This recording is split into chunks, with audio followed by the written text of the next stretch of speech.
por una familia particular, una familia que habían surgido como meros banqueros y después fueron tomando cada vez más poder, que son los Medici. Maquiavelo nace en ese momento y hacia fines del siglo XVI, Florencia deja de estar controlada por esta familia de los Medici y pasa a ser una especie de república donde el ciudadano más o menos común podía llegar a tener una participación política. Y esto es importante tener en cuenta porque nuestro amigo Maquiavelo, Machiavelli, como aquí me dicen, participó como funcionario público durante esta etapa republicana del gobierno de Florencia, más o menos hacia fines del siglo XV, principios del siglo XVI. Tuvo varios puestos, en algún momento fue algo parecido a lo que hoy llamaríamos un diplomático, que quizás si ustedes están interesados en esta carrera puede llegar a ser algún futuro muy provisorio para ustedes. También organizó alguna especie de ejércitos para Florencia y entonces es un personaje que conocía mucho la política de esa época, pero que también leía mucho. Estamos en el medio de, quizás lo que ustedes alguna vez escucharon hablar, que es el Renacimiento, donde se leían muchos autores de la antigüedad romana clásica. Entonces es un personaje que leía mucho, pero que a la vez participaba en política. ¿Qué sucedió en 1512? La familia de los Medici, que había tenido mucho poder en Florencia y que a partir de un momento había perdido algo de poder, lo que realiza es algo parecido a lo que hoy llamaríamos un golpe de Estado. Escucharon hablar una vez de esa palabra, ¿no? ¿Sí? Un golpe de Estado y vuelven al poder en Florencia y claro, nuestro amigo Niccolò Machiavelli se encuentra ante un grave problema porque él había sido funcionario público de esa república que ahora estaban derrocando los Medici. Y entonces, ¿qué le pasa a nuestro amigo Niccolò Machiavelli? Lo invitan a retirarse de Florencia. Entonces es exiliado de su ciudad natal, en donde había participado, donde había tenido cargos públicos, una ciudad para la cual sentía un cierto patriotismo, debido a que los Medici volvieron al poder con un personaje que se llamaba Giovanni de Medici, que después va a terminar siendo el Papa de la época, lo que a veces se conoce como el Papa Medici, y lo deja a su sobrino, que se llamaba Lorenzo de Medici, a cargo de la ciudad. Y Maquiavelo tiene que bajar a un pueblito más o menos cercano por ahí porque era una especie de enemigo político de estos Medici. Bien. Entonces, usted es un insolente. ¿qué pasa? ¿Cómo puedo permitir esto? Espere un momento que todavía no empecé a hablar de su obra. Espere un poquito. ¿Puede ser, digo, unas cositas de su obra y después lo dejo? ¿Puede ser, por favor? ¿Cómo no? Bueno, sí, discúlpeme. Esto va a estar bueno. Bueno, entonces, desde este pueblito cerca de Florencia, Maquiavelo escribe esta obra que después va a ser increíblemente famosa. Es El Príncipe. ¿Alguno de ustedes escuchó hablar? Sí. En realidad esta obra era una especie de carta que nuestro amigo Maquiavelo le escribe a Lorenzo de Medici. Raro, ¿no? O sea, ese Lorenzo que había sido golpeado, que lo termina exiliando, ahora Maquiavelo le escribe una carta a Lorenzo. Entonces, ¿para qué le escribe una carta a Lorenzo? Entonces, vamos a leer algunas partecitas de lo que aparece generalmente en los libros en esa época, ya con anterioridad, solían ser dedicados a grandes nobles. Entonces, de alguna manera, siempre los libros, antes de que aparezcan propiamente los capítulos, los contenidos del libro, había una especie de dedicatoria donde se alababa a un noble al cual se le dedicaba el libro. Un poco Maquiavelo va a hacer lo mismo con esta especie de carta que le envía a Lorenzo, carta que después se va a transformar en un libro, y entonces en la dedicatoria le dice a Lorenzo de Medici lo siguiente: deseando yo pues ofrecerme a vuestra magnificencia con algún testimonio de mi devoción, no he encontrado entre todas mis pertenencias cosa alguna que considere más valiosa o que estime tanto como el conocimiento de las acciones de los grandes hombres. Maquiavelo parece que dice que tiene un gran conocimiento de lo que hicieron los grandes hombres, aprendida mediante una larga experiencia de las cosas modernas. Modernas significa lo actual. Es decir, Maquiavelo había sido funcionario público, había estado en distintas partes de Europa y conocía la política de su época, y a una continuada lectura de las cosas antiguas. Recuerden que yo les decía que era muy común en esa época, la gente intelectual leía muchos autores romanos. Y después le dice, si vuestra magnificencia desde el ápice de su grandeza se digna alguna vez volver la mirada a estos humildes lugares, miradme un poquitito acá en este pueblo de don nadie, conocerá cuán inmerecidamente soporto la enorme y continua malignidad de la fortuna. Entonces, en última instancia, Maquiavelo le escribe una carta a Lorenzo, hoy diríamos para pedirle un puestito en el gobierno, para que lo deje volver, y entonces así todos más o menos contentos, y Maquiavelo puede volver a la política, Lorenzo sigue gobernando, y todos amigos de vuelta. ¿Se entiende bien? ¿Bien? Entonces, en principio, el príncipe es escrito por Maquiavelo a Lorenzo porque él quería un puesto en el gobierno, quería volver a la política. A ver, señor Nicolás Machiavelli, ¿estoy hablando bien? ¿Algún problema? No, la realidad es que yo no le puedo permitir esto. O sea, sigo firme en mi postura. Mi objetivo jamás fue, digamos, al escribir ese texto, que en principio es una carta para Lorenzo, mi objetivo jamás fue el que usted dijo, mi verdadero amor siempre fue Italia. Y mi objetivo principal era instar con Lorenzo para que lo unifique. Nada más que eso, ¿eh? Pero acá dice que me mire y que me dé algo. Pero, usted me dijo, Italia, ¿cuál era el problema con Italia? Estaba dividida en esa época. Por favor, hagamos un favor. Sí, a ver. ¿Tiene por ahí un mapa de la península de esa época? A ver, vamos a ver. A ver, algo así creo que está bien. ¿Tengo que explicar esto? ¿Cómo es el tema? ¿Lo explico un poquito? Sí, a ver, vaya al párrafo antes de lo último que leyó sobre la dedicatoria. Sobre todo, vea el título del último capítulo. Bueno, a ver, entonces, primero nos dijo que veamos este mapa. Este es un mapa de Italia en la época de Maquiavelo y de Lorenzo. Como pueden ver, lo que es Italia del Norte, a los que les gusta el fútbol italiano lo van a reconocer, porque acá están todos los equipos buenos del fútbol italiano. Estaba el ducado de Saboya, cuya capital es sobre todo Torino, y ahí hay la Juve, muy bien, perdón a los que no les gusta el fútbol, ¿no? Pero bueno. Y después tenemos Milán, tenemos la Gran República de Venecia. En el medio tenemos, fíjense todo esto que está en violetita, que increíble, son lo que se llamaban los estados pontificios. Es decir, el Papa en esa época era no solo el líder de la Iglesia Católica, que estaba extendida por toda Europa y más allá, sino que también era una especie de rey de un territorio particular, que se extendía por todo el medio de Italia, a veces lo que es sobre todo el Lazio, volviendo a los equipos italianos. Y después en el sur un reino que vamos a conocer como el Reino de Nápoles. Pero acá nuestro amigo Nicolás Machiavelli, nos decía que su intención era que todo esto que estaba fragmentado en distintas comunidades políticas se unifique. Y entonces nos pidió que leamos esto. Fíjense, esto está en la dedicatoria también del príncipe. Le dice Maquiavelo a Lorenzo: si leéis esto que te estoy escribiendo y meditáis atentamente, descubriréis en este texto mi más profundo deseo, que logréis conseguir aquella grandeza que la fortuna vuestra y vuestras cosas y vuestras otras cualidades os prometen. Parece que Maquiavelo le dice a Lorenzo que tiene que hacer algo, que ese algo que tiene que hacer es algo grande. Y entonces, ¿qué es esto que tiene que hacer? Para eso, como nos dijo nuestro amigo Nicolás Machiavelli, tenemos que irnos desde la dedicatoria al último capítulo del Príncipe. Que fíjense cuál es el título, se llama Exhortación a liberar a Italia de los bárbaros.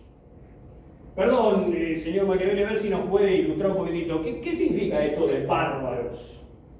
Pues todos los que no son italianos, por supuesto, ¿no? A ver, probablemente algunos italianos están cerca, como esos perversos venecianos que no los quiero ni mencionar. Vale. Pero me refiero sobre todo a esos incultos españoles y franceses. Insisto que vulgarizar mi nombre en español es una ofensa terrible. Bueno. ¿Quedó claro? Está bien, no, quedó clarísimo. Usted es Machiavelli, pero le pido disculpas, después lo cambio en la diapositiva. Entonces, su idea sería que Lorenzo unifique Italia y expulse a cualquiera que no sea supuestamente lo que es italiano, que serían más o menos las personas que habitan en este mapita que vimos recién. ¿Vamos bien así? Bueno, ¿se entiende bien? Bueno, bien. Entonces, pero este libro se hizo famoso por otra cosa. Este libro se hizo famoso porque Maquiavelo, al escribirle a Lorenzo, para que unifique Italia y expulse a todos los que no son italianos, les da un par de consejos. Y son una serie de consejos que quizás hoy en día, no quiero desmotivarlos para que estudien ciencia política, porque quizás nuestros políticos de hoy en día no tienen las mejores cualidades, pero en esa época se escribía mucho sobre las cualidades que debía tener un buen político, sobre todo asociándolo a que todo buen político en esa época tenía que ser un buen gobernante cristiano. Y los consejos que le va a dar Maquiavelo a Lorenzo van en una tónica distinta. Vamos a ver algunos ejemplos. Fíjense acá. Fíjense lo que dice acá Maquiavelo en base a lo que suele conocerse como un pesimismo antropológico. Estas palabras difíciles significan que Maquiavelo pensaba que los seres humanos eran malos. Era gente egoísta, era gente que todo el tiempo te quería embaucar, que te quería robar, que te quería, sobre todo el gran problema de Maquiavelo, sacarse el poder. Entonces fíjense lo que dice. Está hablando de los temas, surge de esto una duda, si es mejor ser amado que temido o viceversa. Esto es una discusión muy típica de la época. ¿El gobernante tiene que ser amado por sus gobernados? ¿O tiene que ser temido? Yo a Alberto Fernández, Márquez, que se le ocurra. O sea, lo tengo que obedecer porque siento una especie de sentimiento particular de amor y lo obedezco porque creo que es lo mejor, o lo obedezco porque si sé que no pago impuestos, por ejemplo, voy a engañar. Esa es la gran pregunta de la época. Pero, en la época, la respuesta que se solía dar, un buen gobernante cristiano tiene que ser amado por sus gobernados. Muchas veces se comparaba al gobernante con un Dios. Dios ama a sus hijos, a sus criaturas, a todos nosotros, y entonces por eso el gobernante tiene que pretender más o menos algo parecido, que sus gobernados lo amen. Pero fíjense lo que responde Maquiavelo. La respuesta es que convendría ser lo uno y lo otro, ser a la vez amado y temido. Pero como es difícil combinar ambas cosas, es mucho más seguro ser temido que amado cuando se haya de prescindir de una de las dos. Es decir, si tengo que elegir entre una de las dos, me quedo con el ser temido. ¿Por qué? Porque de los hombres en general se puede decir esto, que son ingratos, volubles, que cambian todo el tiempo de opinión, de interés, hipócritas, falsos, temerosos del peligro y ávidos de ganancias. ¿Por qué semejanza con alguna gente como digo ustedes? Eso no digo nada. Entonces, si los hombres son malos, los tenés que tener cortitos. ¿Bien? Porque si pretendés que esos hombres malos te amen, vas para ahí. ¿Bien? Entonces, primeros consejos que le dan. Otros consejos. Una cuestión muy interesante para la moral. Y otra vez, no quiero hablar del presente, ¿no? Una de las cuestiones que se pregunta Maquiavelo es si un político debe lo que antes se conocía como guardar la fe prometida. Es decir, cumplir las promesas. Yo voy a bajar la inflación, yo voy a bajar la pobreza, yo voy a transformar a Argentina en potencia mundial en campaña. Entonces Maquiavelo dice, bueno, eso que prometiste, ¿debés cumplirlo? Una respuesta basada en una estricta moral diría, recuerden en el medioevo, por ejemplo, es muy importante la idea del honor. Si vos prometés algo, tu hombría, tu dignidad, hasta tu apellido están involucrados en el que lo cumplas. Pero fíjense lo que dice Maquiavelo. Se ve por experiencia en nuestros días cómo aquellos que han tenido muy poco en cuenta la palabra dada y han sabido burlar con astucia el ingenio de los hombres, han hecho grandes cosas. Maquiavelo le dice, mira, si vos te pones a ver los ejemplos grandes de la época, a los que mejor les fue a los que no cumplieron para nada lo que prometieron. O que vieron a ver si se podía cumplir o no se podía cumplir. Entonces, otro consejo que le da Maquiavelo a Lorenzo es, si podés cumplir lo que prometés, bien, pero si no, adelante. ¿Bien? Fíjense esto, una frase bastante conocida. Maquiavelo le dice, debéis pues saber que hay dos modos de combatir. Uno con las leyes, el gobernante tiene que actuar con las leyes, y hay otro modo que es con la fuerza. El primero de los modos, el de las leyes, es propio de los hombres, es lo que hoy llamaríamos un modo civilizado, correcto. El segundo, el de la fuerza, es propio de las bestias. Pero puesto que el primero muchas veces no basta, conviene a veces recurrir al segundo. Otra vez, si puedes actuar con las leyes, bien, pero mirá que a veces vas a tener que actuar con la fuerza. Y le dice, estando pues el príncipe obligado a saber comportarse, a veces como una bestia, de entre ellas ha de elegir a la zorra y al león.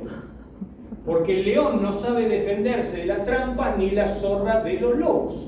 Es pues necesario ser zorra para conocer las trampas y león para atemorizar a los lobos. Entonces, otra vez, fíjense, en el medio de una literatura política que hacía siglos hablaba del gobernante como el buen cristiano, como el mejor ejemplo de Dios en la tierra, Maquiavelo le dice, todo lindo Lorenzo con eso, a veces tenés que ser un león, tenés que ser un animal irracional que se impone por la fuerza, y peor aún le dice, a veces tenés que ser un zorro. Tenés como que lograr tus objetivos con astucia, mintiendo a veces, nos lo había dicho antes. Entonces, de esta forma, con este tipo de ejemplos que acabamos de ver, a Maquiavelo se lo suele conocer, quizás ustedes lo escucharon, con una frase que es la del fin justifica los medios. ¡Ah, Madonna! Por favor, no continúe más, español ignorante. Sí. Porque me extraña que usted tenga apellido italiano. Sí, pues no soy ni español ni italiano, bueno, déjelo, es medio difícil de explicar, pero ¿cuál es el problema con lo que acabo de decir? No, yo nunca dije esa frase. ¿El fin justifica los medios? ¿Nunca dijo eso? No. ¿No? ¿No está en ninguna parte de su obra? No, Nunca. en realidad siempre estoy hablando de política. A ver, por favor, busque bien al final del capítulo 18. Bien, Y seguimos. correctamente cuáles eran mis intenciones. Bueno, a ver, vamos a ver si podemos dejarlo contento al muchacho. A ver acá. Procure, pues, el príncipe ganar y conservar el Estado. Los medios serán siempre juzgados honorables y alabados por todos, ya que el vulgo se deja cautivar por la apariencia y el éxito. Ahora vamos a entender un poco mejor. Entonces, usted lo que me dice es que nunca dijo la frase el fin justifica los medios, porque en realidad todo lo que está diciendo tiene que ser aplicado al reducido ámbito de la política, no a cualquier cosa. ¿Está bien? ¿Vamos bien así? Sí.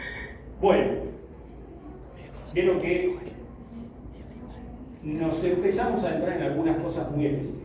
Maquiavelo le dice todo esto a Lorenzo, pero no porque Maquiavelo es una especie de demoníaco inmoral que dice que cualquiera puede hacer cualquier cosa con tal de lograr algo en la vida. Yo me acuerdo alguna vez, ustedes conocen esas librerías tipo Jenny, el Ateneo, no sé si llaman, esas librerías que tienen de todo y de nada, ¿no? Entonces tenemos un libro de autoayuda al lado del Príncipe de Maquiavelo, al lado del Príncipe del libro de Maquiavelo. Entonces yo me acuerdo una vez entré y estaba así en el medio de la librería, un gran libro espectacular, ¿no?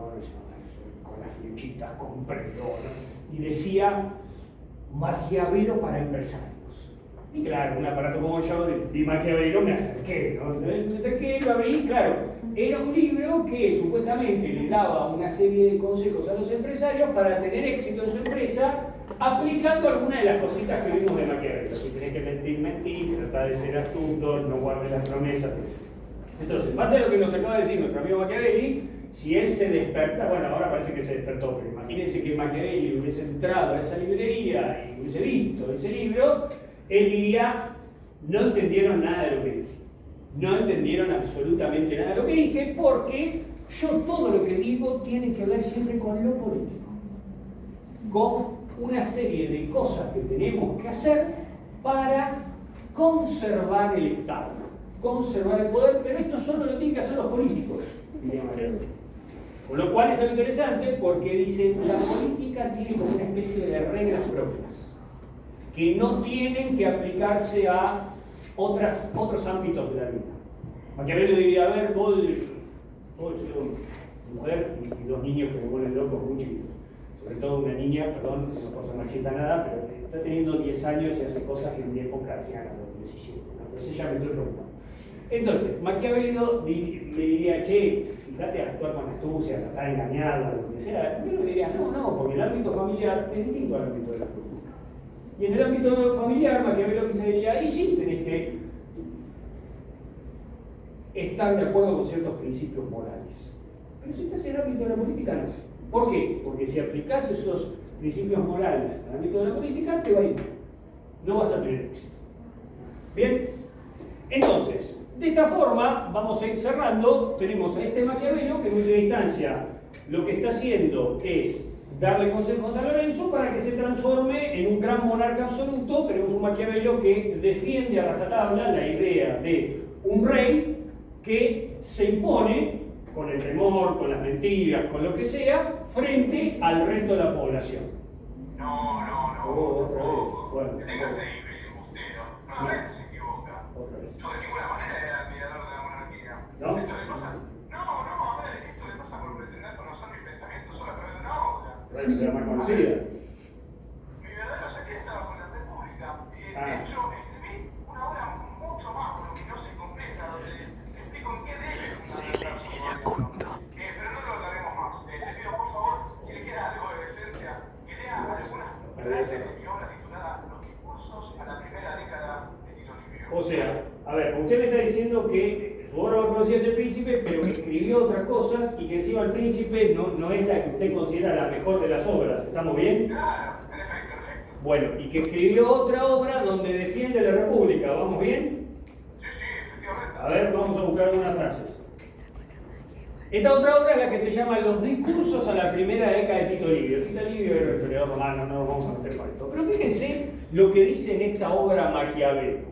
Después de que nos había dicho que Lorenzo como gobernante tiene que mentir, tiene que controlar al pueblo porque el pueblo son malos, recuerden, son ingratos, volubles, hipócritas, falsos, ávidos de ganancia. O sea, después de decir todo eso, casi al mismo tiempo escribe otra obra donde dice lo siguiente. Respecto a la prudencia y la constancia, afirmo que un pueblo es más prudente y más constante que un príncipe. No sin razón se compara la voz del pueblo con la voz de Dios. ¿Alguna vez escucharon la frase Vox Populi, Vox Dei? No, nunca. A veces la idea de que el pueblo emite una especie de sabiduría que es casi como la de Dios. Porque los pronósticos de la opinión pública son a veces tan maravillosos que parece dotada de una oculta virtud para prever sus males y sus bienes. Esto parece como muy democrático, es decir, Maquiavelo dice, ¿qué le tenemos que prestar más atención? ¿A un pueblo o a un príncipe?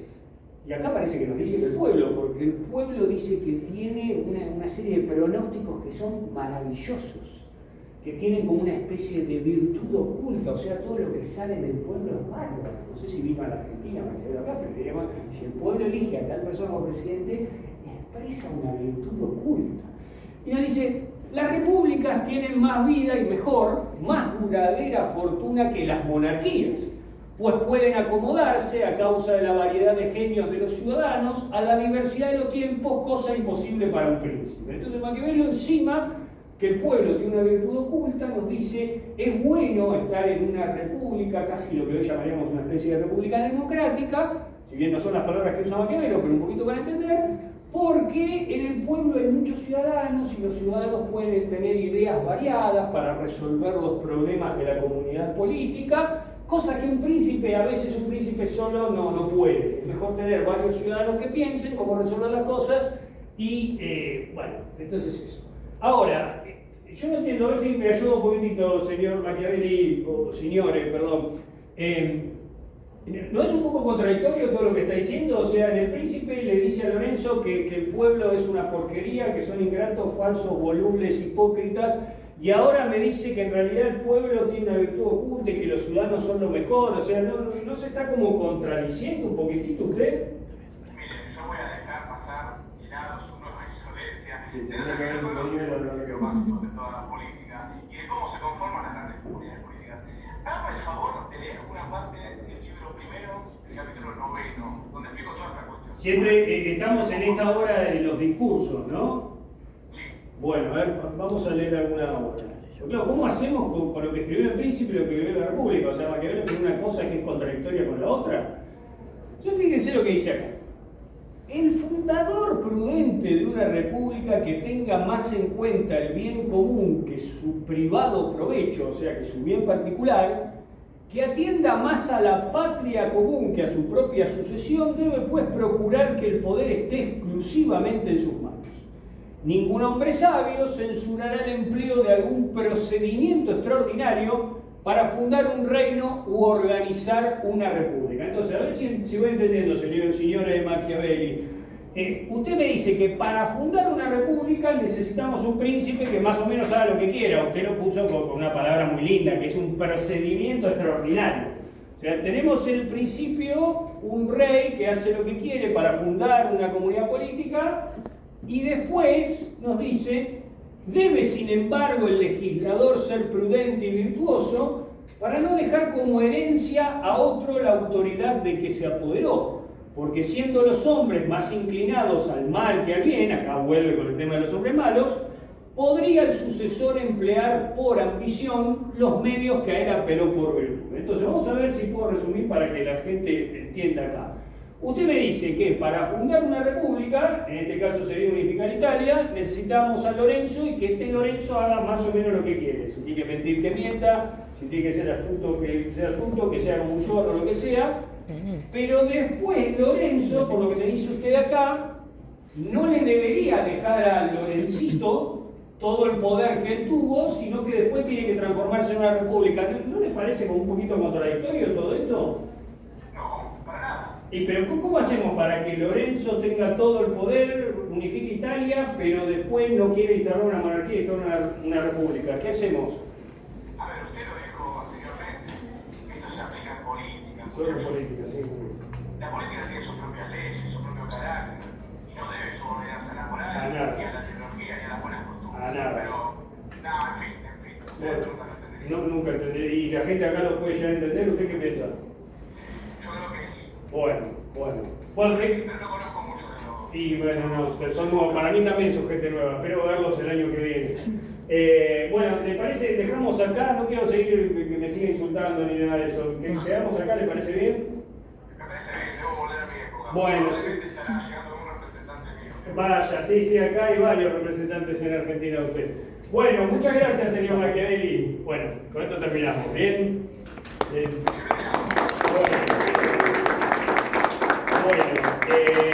Nada, ¿tiene alguna pregunta? ¿Algo sobre la carrera? ¿Algo sobre Maquiavelo? Sí, podemos ir hablando, no que sea todo divertido, pero bueno, podemos ir hablando. Sí, dale. ¿Por qué se suele asociar el término maquiavélico a lo malo? Bien, justamente es lo que quise mostrar. O sea, el Príncipe, esta obra, que se publicó bastante tiempo después, como que se leyó de una manera, ¿cómo decirlo?, en soledad, o sea, sin compararlo con las otras obras. Que esto es un poco lo que hacemos en mis materias. Decimos, bueno, miren, de Maquiavelo se suelen decir estas cosas, guarda, porque después aparecen esos términos como maquiavélico.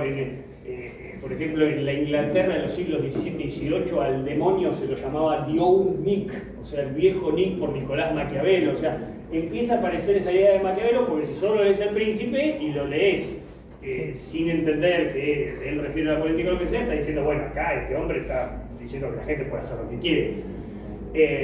Y entonces por eso surge esa idea de lo maquiavélico, que hoy lo aplicamos a casi cualquier cosa, pero un poco la idea de materias como la mía es que ustedes vayan un poquitito más a fondo y vean, bueno, hay que leerlo en base a otras obras, hay que leerlo en base al contexto en el cual vive, lo de la unificación italiana, y tratar de entenderlo un poco mejor, más allá de que después en el día a día se dicen un montón de barbaridades, y eso pasa con todos los autores. Okay. A la vez que ustedes vieron, si bien estamos en el siglo XV-XVI, hablamos de temas que hoy en día, cómo tiene que ser un gobernante, qué es una república, qué es una monarquía, cómo uno debe comportarse en política, uno como gobernado, cómo tiene que obedecer o no tiene que obedecer. Eso, como les digo, esto es una muestra gratis de lo que pueden llegar a tener. Guarda, porque siempre las muestras gratis son las más ricas, pero eso. ¿Alguna preguntita más? Sí. Yo llegué un poco tarde, quería saber qué materia sería esta. La materia, vamos al principio.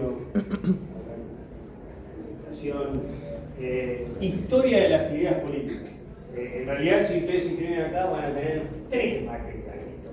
Porque en una estudiamos en la antigüedad, en otra estudiamos otra época, hasta llegar a más o menos nuestro tiempo. En otras universidades aparece con un nombre un poco distinto, puede ser teoría política, historia de la teoría política, porque nos centramos en el estudio de textos que tienen ideas políticas. ¿Qué más? Mi nombre ahí lo tenés, Mario Luis. ¿Se puede preguntar la relación, digo, para los chicos entre ciencia política y la licenciatura en Relaciones Internacionales? ¿Cuál es el link ahí? Bien. ¿Cuál aparece? Sí, es una típica pregunta. Las carreras, en realidad son 2 carreras distintas. O sea, un alumno tiene que realizar una serie de materias, realiza todas las materias, le da un título. Acá lo presento, él es Franco D'Acunto, es un profesor que es asistente de materia con Machiavelli. Sí, me gusté, contaba menos juego. Perfecto, muy bien, Franco, muchas gracias. Entonces, el problema es que son 2 carreras que tienen muchas materias en común. Entonces, sobre todo en los primeros años, en el aula están de ciencias políticas y de relaciones internacionales, sobre todo en materias de los primeros años que son más materias de lo que a veces llamamos formativas, a veces más humanísticas, o que tienen temas que de alguna manera tiene que saber tanto un licenciado en Relaciones Internacionales como un licenciado en Ciencias Políticas. Entonces, por más que uno quiera estudiar licenciatura en Ciencias Políticas, alguna materia de introducción a las relaciones internacionales va a tener que saber. Por más que estudie Ciencias Políticas, las relaciones internacionales es una forma de política. Y al revés también, alguien que estudia para licenciado en Relaciones Internacionales, tiene que saber algo, no sé, de derecho constitucional. Por más que se dedique a la diplomacia, es importante saber las categorías de la Constitución que tienen los países, el detalle de nuestra Constitución. Entonces, tiene como una especie de tronco común, y después, ya más o menos en tercer y cuarto año, empiezan a dividirse. Ahí sí, cada uno tiene materias más específicas, y entonces ahí ya no están juntos en un mismo. Pero, por ejemplo, mis materias, que son de Historia de las Ideas Políticas, que están entre el primer y segundo año, los tengo a todos juntos. Y entonces en mi materia trato de analizar autores que hablan de cuestiones más de lo que llamaríamos política interna, y también autores que hablan más de política exterior, relaciones internacionales. Pero al principio es el mismo tronco, y a veces lo que suele suceder es que a medida que van cursando, esto es normal, uno va viendo que le puede gustar más una cosa a otra, y entonces pueden pasarse de ciencias políticas a relaciones internacionales, un trámite, pero no es nada complicado, y algunos directamente hacen las 2 carreras. O sea, esto es bastante común, que como tienen muchas materias en común y entonces ya las tienen hechas, cuando terminan una de las carreras hacen las materias de la otra y tienen 2 títulos. Bueno, una consultita más, otra pregunta.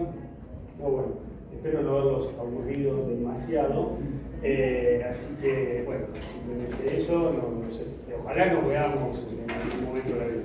Bueno, hasta luego. Te vamos a dar cuenta.